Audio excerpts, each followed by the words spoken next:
इस मर्तबा तो आने वाले चीफ गेस्ट से कह दीजिए लखा जो लेंदे हो ते प्यारे एवं करो ना।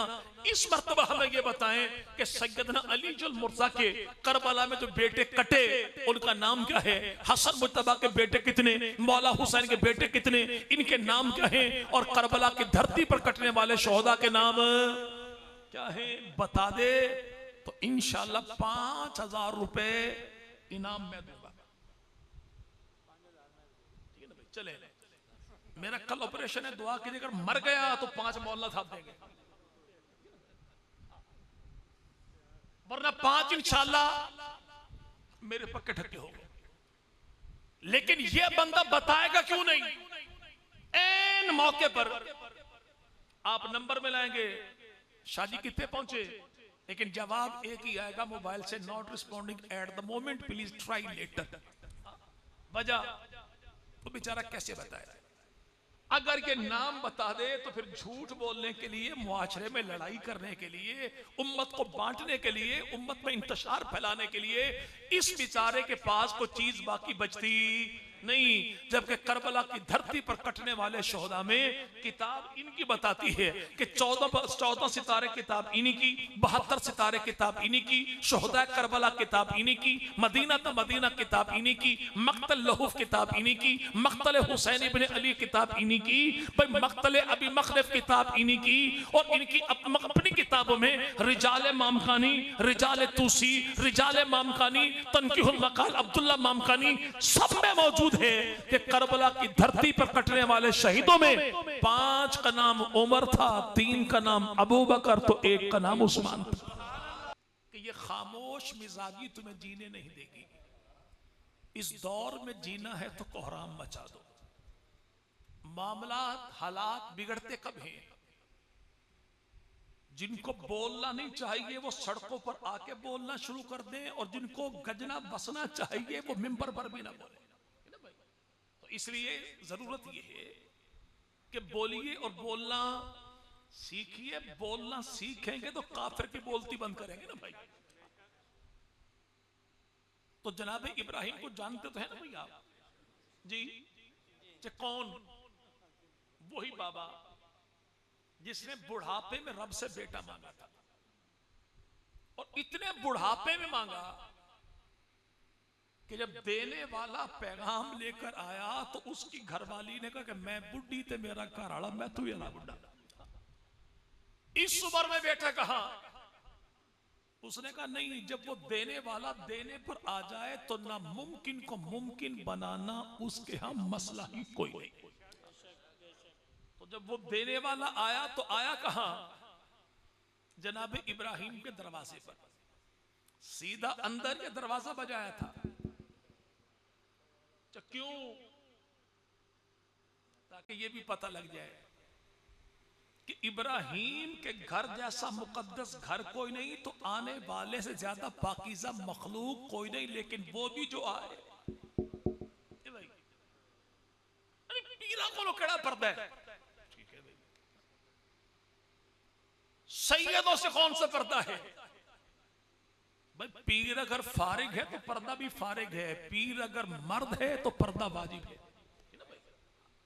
कोई भी हो, किसी शख्सियत की बुनियाद पर अहकामात इस्लामी तब्दील कभी भी नहीं होते। रब ताला ने जनाब इब्राहिम की दुआओं को कुरान का हिस्सा बना दिया, और कुरान दस्तूर जिंदगी कयामत तक के लिए। मौला जनाब इब्राहिम की दुआएं नकल क्यों की, फरमाता कि जमाने को पता लग जाए कि औलाद उसी से मांगनी है जिससे वली भी मांगे, अली भी मांगे, खुदा का हर एक नबी भी मांगे। देने वाला कौन, वो एक अकेला, ठीक है ना भाई। लेकिन हमारे यहां, आप तो नेक लोग हैं भाई, हमारे यहां एक दरबार है, औलाद कोई नहीं तो मसला कोई नहीं, बस चादर लेकर आ जाए, पत्ता गिरा तो बेटी, बेर गिरा तो बेटा। अल्लाह की कसम उठाकर कहता हूं कि वहां के गद्दी नशीन पीर गुलाम जिलानी सुल्तान रहमुल्लाह बेचारे की अपनी औलाद कोई नहीं थी। औलाद देने वाला कौन, और देकर लेने वाला कौन? जिसके लिए कायनात बन गई, उसे देकर ले लिए, पूछने वाला भी कोई नहीं, पूछने वाला भी कोई नहीं। जनाब इब्राहिम ने बेटा मांगा, अल्लाह ने अर्शों से कौन भेजा? फरिश्ता। आया कहां? दरवाजे पर। ए इब्राहिम के अहले बैत, तुम पर खुदा की तरफ से सलाम पहुंचे। जब आने वाले फरिश्ते ने जनाब इब्राहिम के दरवाजे पे दस्तक देकर कहा था, ए इब्राहिम के अहले बैत, तो जनाब इब्राहिम के घर में बेटे थे कितने? ये भाई, अच्छा बेटियां, दामाद, नवासे, नवासियां, तो आने वाले फरिश्ते ने अहले बैत कहा किसे था? ताकि जमाने को पता लग जाए कि जनाब इब्राहिम की बीवी से कहा, ताकि अकीदा बन जाए कि इब्राहिम की घरवाली इब्राहिम का अहले बैत है, तो आमना के लाल की घरवालियां आमना के लाल का अहले बैत है। ईमानी हो, आसमानी हो, नूरानी हो, कुरानी हो, इनका अकीदा यह है। साले ईरानी हो तो उनका अकीदा ये, याद रखिएगा। नहीं, वो भी तो अहले बैत। भाई कौन? जिनको नबी ने बुला के अपने दाएं बाएं बिठाया, वो है कौन? ये पंजतन पाक है। हदीस कौन सी? हदीस से किस्सा है। हुआ क्या था? चादर वाली हदीस है कि अल्लाह के नबी ने अपने दामाद अली को बुलाया, दाएं बिठाया, सैयदा फातिमा को बुलाया, बाएं बिठाया, हसन हुसैन को बुलाया, झोली में बिठाया, इन पे चादर डाली। इसे चादर वाली हदीस कहते हैं। कोई लड़ाई नहीं, झगड़ा नहीं, प्यार मोहब्बत की बातें कि माय डियर मलंग, इतनी बात बता, चादर थी किसकी? चादर थी किसकी? भाई दर भी नबी का, घर भी नबी का, आंगन नबी का, सहन नबी का, प्यार नबी का, बोल नबी का, कौल नबी का, दामाद नबी का, बेटी नबी की, नवासे नबी के, लेकिन चादर थी किसकी? चादर थी किसकी? तो ये यार लोगों की अपनी किताब में लिखा है भाई। तफसीर मजमुल बयान में है क्या कि चादर थी नबी के हरम की, मोमिनों की मां की, खुदा के इंतखाब की, सैयदा उम्मे सलमा की। सैयदा उम्मे अल्लाह के नबी ने इन्हें बुला के चादर के नीचे बिठाया। अब दुनिया में किसी से पूछिए, ये चार अहले बैत है, इनकार कोई नहीं। अली अहले बैत है, ज़हरा अहले बैत है, हसन हुसैन अहले बैत है। दलील हदीस किस्सा के नबी की चादर के नीचे बैठे। तो प्यारे इतनी बात तो बता, ये घर भी नबी का, दर भी नबी का, आंगन नबी का, सहन नबी का, बात नबी की, कौल नबी का। तो घर की बात जमाने को यूं किसने बताई कि मस्जिद का मौलवी भी बयान करे, इमाम बाड़े का जाकिर भी बयान करे? तो घर की बात बताने वाला कौन है? जी भाई, मुझे सुबह सुबह हमारा एक शहजादा है यहां पे, उस्मान डोकर साहब, नहीं नाड़ा तुसी साडे कोल जाके पानी गरम गरम देंगा तो भाई। बड़ा जबरदस्त मकान, अल्हम्दुलिल्लाह। अल्लाह घर वालों को आमाल से, मकीन को, घर को मकीनों से, मकीनों को आमाल और ईमान से आबाद और शाद रखे। अब मैं किसी जगह पर जाकर कहूं कि भाई हमारे डोगर भाइयों का मकान बड़ा जबरदस्त, अगले बंदे की डोगरों से बनती कोई ना हो, मैं को मकान बड़ा जबरदस्त, नहीं ए गल दसो कहती नंबर 804 छूटेगा कि नहीं छूटेगा? मैं कहता मकान बड़ा जबरदस्त था यार, नहीं ए बीडी इलेक्शन होगा कि नहीं होएगा? भाई मकान बड़ा जबरदस्त। अच्छा नवाज शरीफ, शहबाज शरीफ जाएगा करेगा? यानी मैं बात करूं, कोई ये बात को तब्दील जो करता है तो इसका बात तब्दील करना बताता है कि 60 इतना है, ये बेचारा डोगरों की तारीफ बर्दाश्त नहीं कर पा रहा। बंदा जब किसी की तारीफ को देख के सीना ठंड महसूस करे तो बात को आगे फैलाता है, अगर जलन महसूस करे तो बात को छुपाता है। तो बात पैगंबर के घर की थी, शान जनाब अली की है, शान अम्मा बतूल की है, शान हसन हुसैन की, तो मंजर देख के ये बात छुपाई नहीं, जमाने भर को बताई किसने है? तो उसी को खुदा का इंतखाब कहते हैं, नबी का हरम कहते हैं, सिद्दीक की बेटी कहते हैं, मोमिनों की मां कहते हैं, जन्नत की मलका, उसी को आयशा सिद्दीका कहते हैं। और याद रखिएगा, किताब सच्ची कब मानी जाएगी? जब लिखने वाले कातिब को सच्चा मानो। हदीस सच्ची कब होगी? जब बयान करने वाले सहाबी को मानो। रिवायत सच्ची कब होगी? जब रावी को सच्चा मानो। भाई गवाही सच्ची कब होगी? जब गवाह को सच्चा मानो। तो आका ने इन चार को बुला के चादर के नीचे बिठाया, फिर कहा मौला ये भी मेरे अहले बैत, वल्लाह हम तो उनको भी अहले बैत माने जिन्हें कुरान पाक की सूरह अहज़ाब की आयत नंबर 33 अहले बैत कहे, हम इन्हें भी अहले बैत माने जिन्हें आका चादर डालकर ज़बान नबुव्वत से अहले बैत कहें। जो उन्हें अहले बैत ना माने हम उन्हें राफजी कहते हैं, और जो इन्हें अहले बैत ना माने हम उन्हें खारजी कहते हैं। हमारे नजदीक राफजी भी लानती, खारजी भी लानती। कामिल मोमिन वो है जो नबी की अज़वाज को भी माने, पैगंबर की आल को माने। आल में 3, 5, 12, 14 को नहीं, आल टू आल को माने। हम मानने वाले सबके नहीं, हम मानने वाले तो हदीस को कौन मानेगा? जो रावी को मानेगा। तो रावी को कौन मानेगा? जो आयशा को मानेगा। तो आयशा को कौन मानेगा? जो उसे अपनी मां मानेगा। तो मां कौन मानेगा? जो अबू बकर की बेटी को दौलत ईमान से मालामाल मानेगा। तो हम जाते आयशा को भी माने और सैयदा की बात को भी माने। तो पंतन पाक ये हदीस मेरे यहां तो ठीक हो सकती है, मलंगों के यहां कभी भी ठीक नहीं हो सकती। ये ड्रामेबाजी मानते नहीं, भाभी ने मानते नहीं, सैदारों नहीं मानते। आप बताएं सैयद होते कौन है भाई?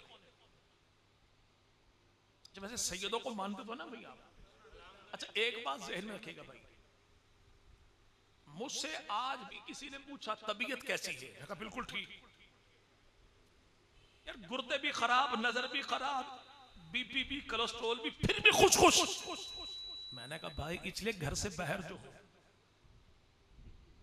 ये भाई घर से, तो यार कम अज कम आप जो घर से बाहर बैठे हैं तो चेहरे की मुस्कुराहट से पता तो लगे कि आप घर से बाहर हैं। इतने डरे डरे, इतने खामोश खामोश। जी याद रखिएगा,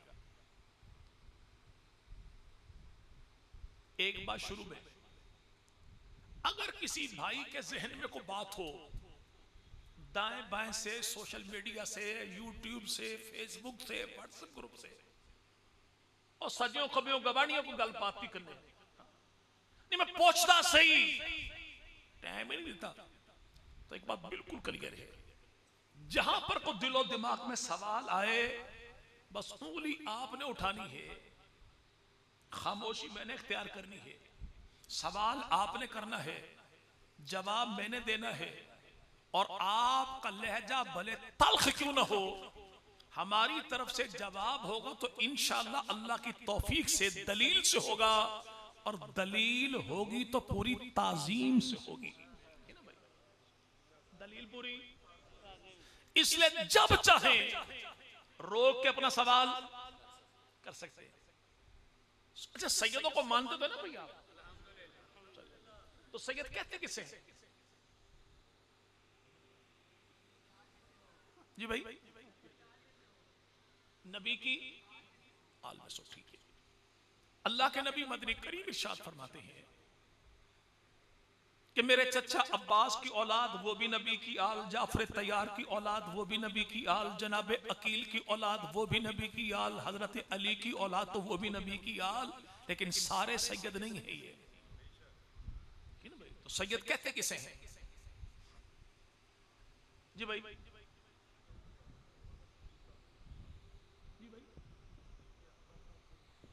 चले, ये तारीफ भी मुकम्मल नहीं है भाई। तो सैयद कहते किसे हैं?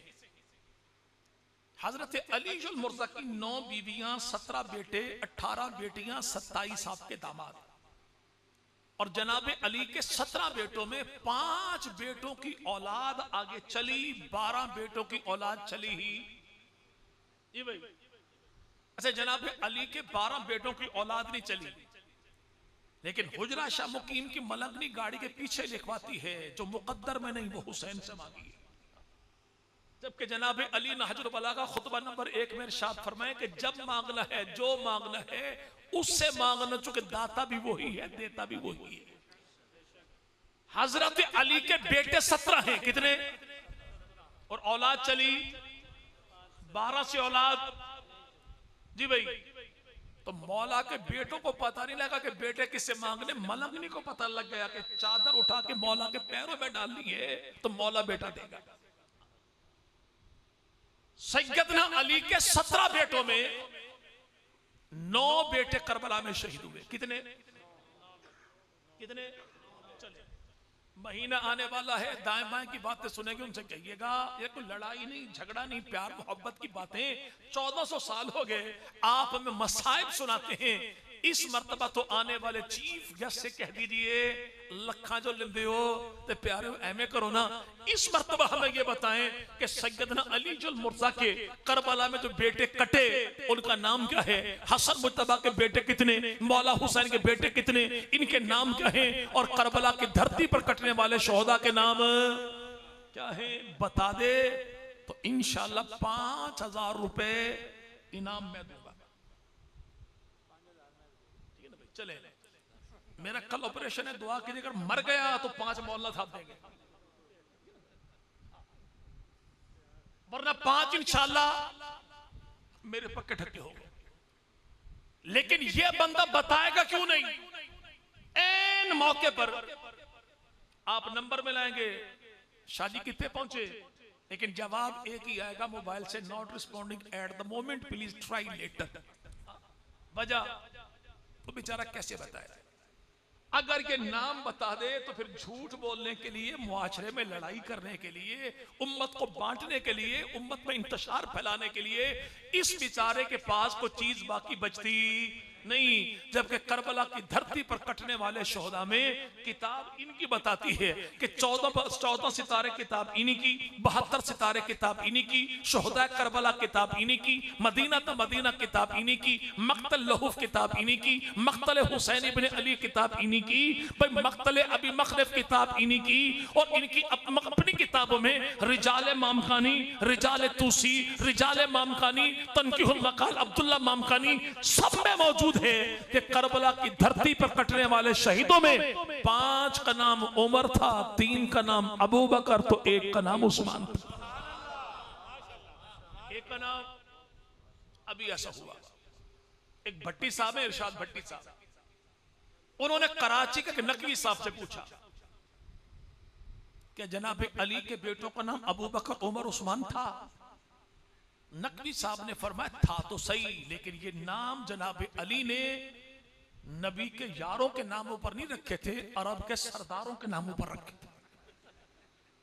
हम कह चलो नकवी साहब, मैंने आपकी बात मान ली कि जनाब सैयदना अली ने अपने बेटों करबला के शहीदों, हुसैन के भाइयों के नाम नबी के यारों के नामों पर नहीं, करबला के शहदा के नाम रखे थे अरब के सरदारों के नाम पर।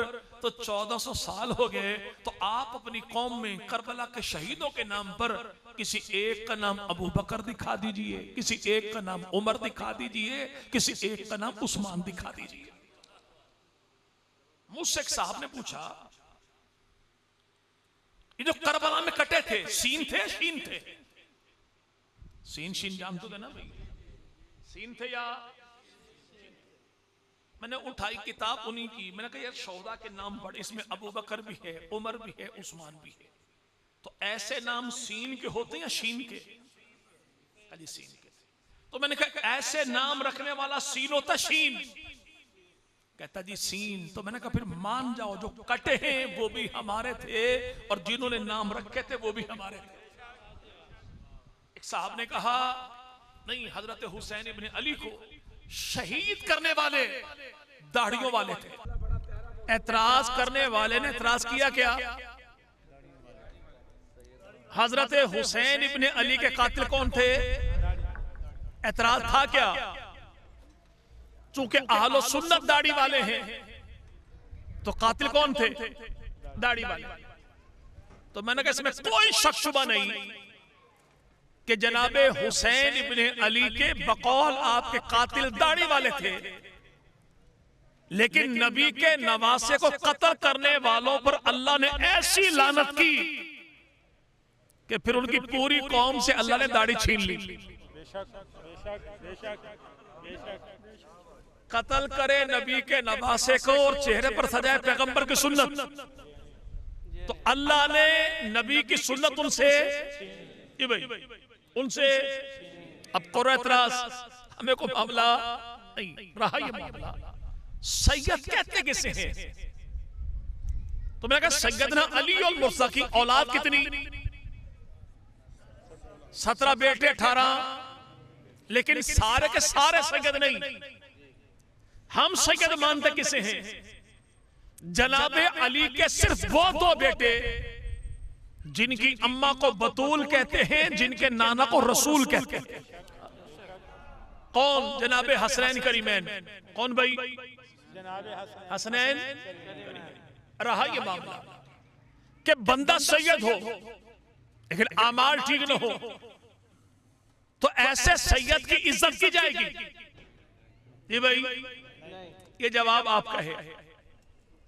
जबकि उलमाए अहले सुन्नत में ताजदार बरेली इमाम अहमद रज़ा खान साहब रहमुल्लाह ने अपनी किताब में, और इमाम अहले सुन्नत अल्लामा खालिद महमूद रहमुल्लाह ने अपनी किताब मकाम अहले बैत में लिखा, बंदा सैयद हो लेकिन आमाल ठीक न हो उसकी तब भी इज्जत की जाएगी, इसलिए कि हमने सैयद को सैयद जो माना आमाल की वजह से नहीं माना, निस्बत बतूल की वजह से माना है। निस्बत तो इसकी मिसाल है कैसी कि ताज कंपनी वाले कुरान पाक की छपाई करें और एक ही सफे पर डबल छपाई हो जाए, जबर जेर का पता चलता, तो ऐसे सफे की तिलावत तो नहीं करनी, लेकिन ऐसे सफे को उठा के फेंकना भी कोई नहीं। ठीक है ना भाई? भाई बंदा सैयद हो लेकिन अमाल ठीक नहीं, इसको पीरो मुर्शद तो नहीं मानना, लेकिन इसकी तौहीन भी। लेकिन अगर सैयद में ईमान हो जाए, किसी को अंबिया से आला अफजल जाने, कुरान को तब्दील शुदा माने, नबी की इज्जत पर हर्फ उठाए, पैगंबर के पहलू में सोने वालों के ईमान का इनकार कर दे, तो फिर ऐसे सैयद की जानिब आंख उठाकर देखना भी कोई नहीं। ठीक है ना भाई? और ये रसूल खुदा के पहलू में सोने वाले ये हैं कौन? हजरत इमाम ज़ैद ज़ैनुल आबिदीन रहमुल्लाह के बेटे, इमाम जाफर सादिक रहमुल्लाह के चचा, इमाम बाकर रहमुल्लाह के भाई, ये हैं कौन? वो इमाम ज़ैद जिनकी आल औलाद में हजरत ख्वाजा मोहम्मद गैसुद दराज रहमुल्लाह पैदा हुए, और ख्वाजा मोहम्मद गैसुद दराज रहमुल्लाह की औलाद में वो पैदा हुआ जिसने लाहौर की धरती पर बैठकर कहा था, ए रसूल अमी खातमुल मुरसलीन, तुझसे कोई नहीं, तुझसे कोई नहीं, जिसे जमाना पीर नफीसुल हुसैनी शाह रहमुल्लाह कहता है। इमाम ज़ैद मदीना में थे, इनसे किसी ने पूछा ये नबी के साथ सोने वाले कैसे थे? फरमाया जैसे हैं। का मुराद क्या है? का जो मरने के बाद नबी से जुदा कोई नहीं, वो जिंदगी में भी नबी से जुदा कोई न थे। एक एक करेला और बैल चढ़ जाए नीम पे तो भी तो सुभान अल्लाह ना भाई। एक को बंदा राजपूत और फिर वो हो जाए मलंग, तो फिर कौन समझाए भाई? कोट मोमिन में एक साहब थे राजपूत, मलंग हो गए, उनकी फैमिली ने बुलाया उससे बात करने के लिए।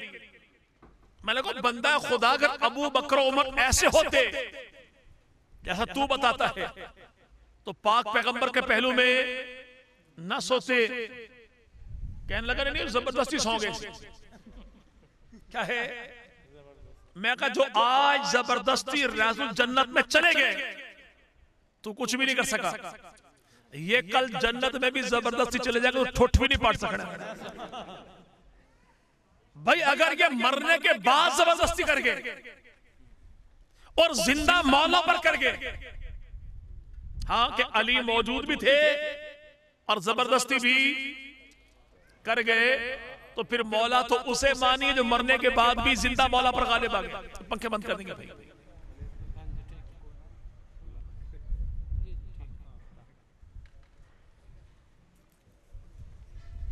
याद रखिएगा भाई। अब एक मामला और है यार लोगों की तरफ से जी, अगर आप सैयदों को यूं ही मानते हैं, इतने पाकीज़ा मानते हैं, एतराज। एक बात बताएं भाई, अगर आपके इलाके में कोई बंदा फौत हो जाए, पता लगा बंदा कादियानी था, तो ऐसे बंदे को आप अपने मकामी कब्रिस्तान में दफन होने देंगे भाई? क्यों?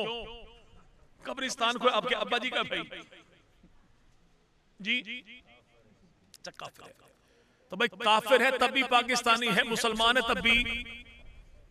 और कब्रिस्तान की जमीन सबके मुश्तरका प्रॉपर्टी है कि नहीं भाई? तो आप रोकने वाले कौन है भाई? पता लगा कि मरने वाले काफिर की कब्र आपके अब्बा के पड़ोस में बन रही है, तो फिर वो जो मर्जी हो जाए, मैं नहीं दफन होने देना। वजह भाई पैगंबर की जात का दुश्मन, और कब्र बने मेरे अब्बा के पहलू में, जो बन सकेगा मैं एहतजाज करूंगा। जिसे तू पैगंबर की जात का दुश्मन समझे, इसे अपने अब्बा के पहलू में नहीं सोने देता। अगर अबू बकर उमर नबी की आल का दुश्मन होते तो जनाब अली उठाते क्यों, नबी के पहलू में सुलाते क्यों? तो यह सोना बताता है। अगर ये नौज़बिल्ला पैगंबर की जात के दुश्मन होते तो कभी भी पाक पैगंबर के पहलू में ये भाई। अच्छा इंशाअल्लाह अज़ान सुने भाई।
इंशाअल्लाह बयान के बाद नमाज भाई यहाँ होगी दिल जमे के साथ तशरीफ रखें। और ये बात अगर थोड़ी लंबी हो जाए फजर तक, फिर दरमियान में पढ़ लें। अल्लाह ना करे। दो चार भाइयों ने तो कहा कि ना भाई चले तो फजर की नमाज पढ़ेंगे इंशाअल्लाह भाई। तो आप यहाँ देवबंदी हो, बरेलवी हो, अहले हदीस हो, फजर की नमाज पढ़े, सलाम फेरे, सर झुका ले मौलवी, तो उंगली पर कुछ पढ़ना शुरू करता ना भाई। ये भाई क्या ये भाई जी भाई तस्बीहात फातिमा। तो इस तस्बीह का नाम तस्बीहात फातिमा रखा किसने भाई? नबी पाक ने तो नहीं रखा, ठीक है ना भाई? तो रखा किसने?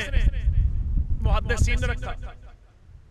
तो देवबंद में सबसे पहले शेखुल हदीस कौन है जिसने तबलीगी जमात की किताब फजाइल अमाल लिखी, जो मौलाना इलियास रहमतुल्लाह के भतीजे भी हैं, शागिर्द भी हैं, और वो आज भी जन्नतुल बकी में हजरत उस्मान इब्ने अफ़्फ़ान के कदमों वाली साइड पे आराम फरमा है।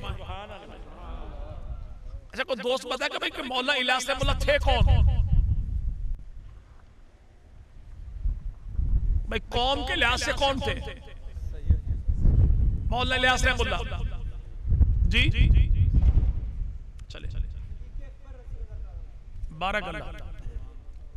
मौलाना इलियास रहमुल्लाह ताला है सिद्दीक की नस्ल थे, अबू बकर सिद्दीक की औलाद से थे। तो अबू बकर सिद्दीक की औलाद में 1400 साल बाद पैदा होने वाला अगर वो पैगंबर की बेटी का नाम तब्दील नहीं करता तो अबू बकर सिद्दीक ने 1400 साल पहले सैयदा फातिमा का मकाम तब्दील कैसे कर दिया होगा भाई? ये भाई जब तस्बीहात आपने पढ़नी शुरू कर दी तो तस्बीहात पढ़ते कौन सी हैं? 33 मरतबा सुभान अल्लाह, 34 मरतबा अल्हम्दुलिल्लाह और 33 मरतबा अल्लाहु अकबर। यही ना भाई?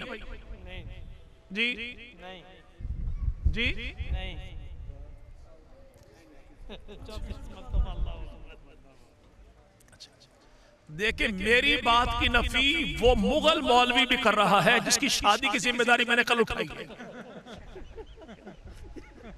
अब बंदा इससे पूछे अच्छा जी अब्दुल कादिर साहब अच्छा मैं समझा वो शेर सुल्तान, मैं समझा शेर सुल्तान वाले बैठे हैं। चले चले मेवाती भाई हैं हमारे, ठीक है ना भाई? हाँ तो मौला ने फौरी तौर पर बेटा बता दिया ताकि बेटा घर जाके ना बताए कि मामला कुछ और है। तेरी रात बार अब यहां पे बंदा इनसे पूछे भाई अगर मैंने एक मर्तबा 33 को 34, 34 को 33 कर भी दिया तो कुफर था भाई जी। लेकिन मेरे पीछे खड़ा मौलवी मेवाती, आगे खड़ा मौलवी मेवाती, दाएं बाएं मेवाती, अगले मेरे भाई सारे बोल पड़े मौलवी साहब नहीं नहीं वजह यानी जो कल तक अभी तक कह रहे थे कि कल से हमारे इलाके में ठहरे बड़ा बायस बरकत मामला है।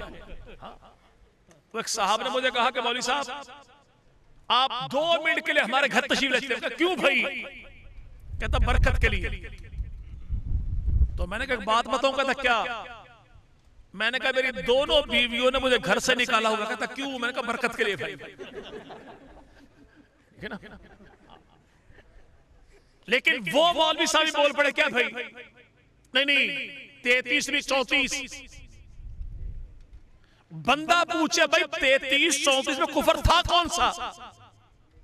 कहता मौलवी साहब मसला ये है ये तादाद किसी मौलवी ने नहीं बनाई बल्कि नबी ने तादाद बेटी को सिखाई। तो जो चीज पैगंबर ने बेटी को दी और सिखाई उसमें अगर एक नंबर भी आगे पीछे हो जाए तो हमारा मौलवी चुप। ये भाई तो कुरान की हजारों आयात में गड़बड़ हो गई तो अली मौला चुप कैसे रहेगा? यहां तो मजमा में मौलवी ये भाई वो हया नहीं करता। क्यों कि मौलवी साहब बात तेरी जात की नहीं, बात रब के कुरान की है, बात रब के दीन की है। जो चीज पैगंबर ने बेटी को सिखाई उसमें एक नंबर आगे पीछे हो जाए तो मौलवी चुप नहीं रहता। कुरान की आयत में गड़बड़ हो गई तो अली मौला चुप कैसे रहे भाई? ये भाई अच्छा अमूमन होता क्या है? मैंने घर में तोते पाले भाई, जहां पर मकई देखें तो ड्राइवर भाई 2 छलियां तोड़ ना लिए। क्यों? तोतों को डालेंगे। पूछा भाई मकई है किसकी? कहता डोगरा दी। कहता भाई 2 छलियां तोड़ ले। कहता छलियां तू तोड़ तेरी टंका डोगर तोड़ने। बंदा इनसे पूछे इतनी बड़ी कौम डोगरों की, हाँ कि जिन्होंने कश्मीर से लेके वो आपका फिरोजपुर दरिया सतलुज दाएं बाएं किनारा जो भी है यहां तक अपनी हुकूमत कायम की, इतनी बड़ी कौम तो ये कौम 2 छलियों में टांग तोड़ देगी? कहता पासाड़ी बेइज्जती बहुत लोग की कहेंगे साईं भी सी मालिक सी फसल फेर भी उजड़ गई। यानी तेरे होते तेरी फसल में 2 छलियां कोई ना तोड़ सके और अली के होते हुए पैगंबर की बेटी का बाग लोगों ने उजाड़ दिया। कैसे?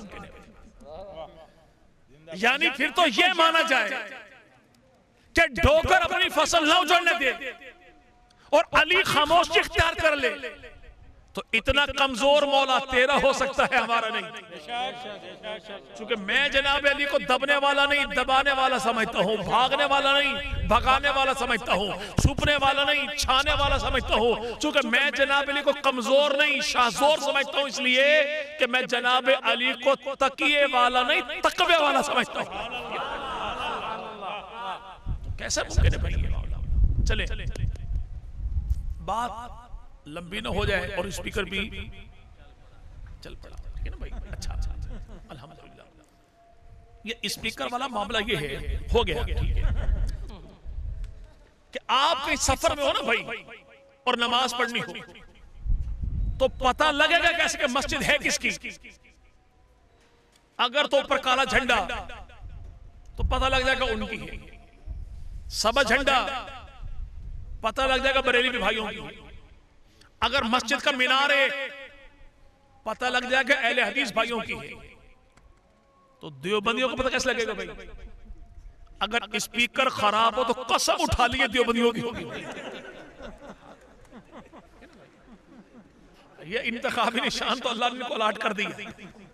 चले तो इसलिए इसकी टेंशन नहीं लेनी, लेकिन बात लंबी ना हो जाए। और मैंने पहले गुजारी कि कल मेरा एक ऑपरेशन है आंख का, तो आप दुआ के में पहुंचना भी है। अगर किसी दोस्त के जहन में कोई सवाल हो तो बिल्कुल दोस्ताना माहौल में अपना सवाल कर सकता है, जो मेरी मालूमात में होगा इंशाल्लाह जवाब देने का मैं पाबंद हूं। जी भाई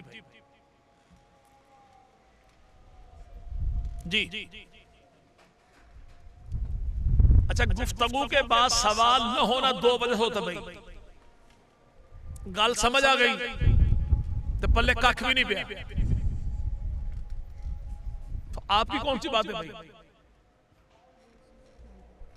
जी भाई चले कोई सवाल किसी दोस्त के ज़हन में भाई उन्वान के मुतल्लिक़ तो मैं हाजिर नहीं।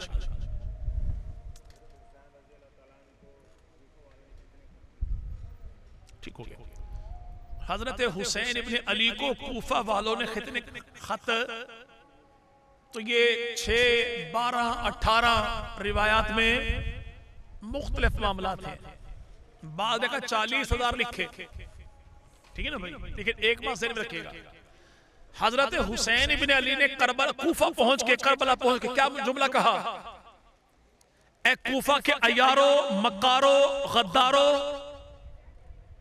और लक्की रानी सर्कस के फनकारों, क्या कहा था? तुमने हमें धोखा दिया, तुमने हमें, तो कुछ चीजें जहर हो गई क्या कि जो कहा गया था वैसा मामला था, तो धोखा तभी होता ना भाई। और दूसरा मामला, धोखा उसे दिया जाता है जिसके पास इल्म गैब न हो। इल्म गैब हो तो धोखा को दे सकता नहीं। अब एक तरफ मलंग अपनी किताब में लिखे कि हजरत हुसैन इब्ने अली को क़यामत तक के मामलात का इल्म था और हयातुल क़ुलूब बाब नंबर 1 में मौजूद है। अगर इल्म गैब न हो तो इमाम रहता नहीं। और दूसरी जगह पर लिखे कि जगह जगह कहा गया कि हजरत हुसैन इब्ने अली ने कहा हमें धोखा दिया गया, धोखा दिया गया, धोखा दिया गया। तो हुसैन इब्ने अली का करबला में निकलना बताता है कि हुसैन वैसे नहीं जैसा मलंग कहता है, हुसैन वैसे हैं जैसे अहले सुन्नत कहते हैं। जैसे जी जी भाई अफजलियत के हवाले से सवाल है। जी जी हुजूर सल्लल्लाहु अलैहि वसल्लम के बाद अफजल किसे माना है? ठीक सहाबा ठीक। किराम। अफजल उसी को माना जाए। दिल मेरा भी चाहता है कि सैयदना अली सैयदों के दादा हैं, तो हमारे तो परदादा हैं, तो मैं दादा को छोड़ के किसी और को क्यों मानूं भाई? जी भाई दिल ये चाहता है। लेकिन जब मैं अपने दादा अली को देखता हूं कि वो भी आयशा के बाबा अबू बकर सिद्दीक के पीछे नियत बांधा पीछे इस इमाम थे, तो फिर मैं उसे इमाम क्यों ना मानूं जिसको दादा अली ने इमाम माना? अगर अफजलियत का मामला कोई और था, जब भी नमाज का टाइम हो जाए जी भाई, तो नमाज के लिए आप कौन से आलिम दीन से कहेंगे? जी भाई सबसे मोतबर और सबसे ज्यादा मोतबर हो, कुरान का सबसे ज्यादा इल्म रखने वाला हो, मसाइल का सबसे ज्यादा इदराक करने वाला हो, चलो आपकी बात मान ली। तो आप तो इस बुनियाद पर मानते हैं, तो जनाब अली ने किस बुनियाद पर माना था? जी भाई,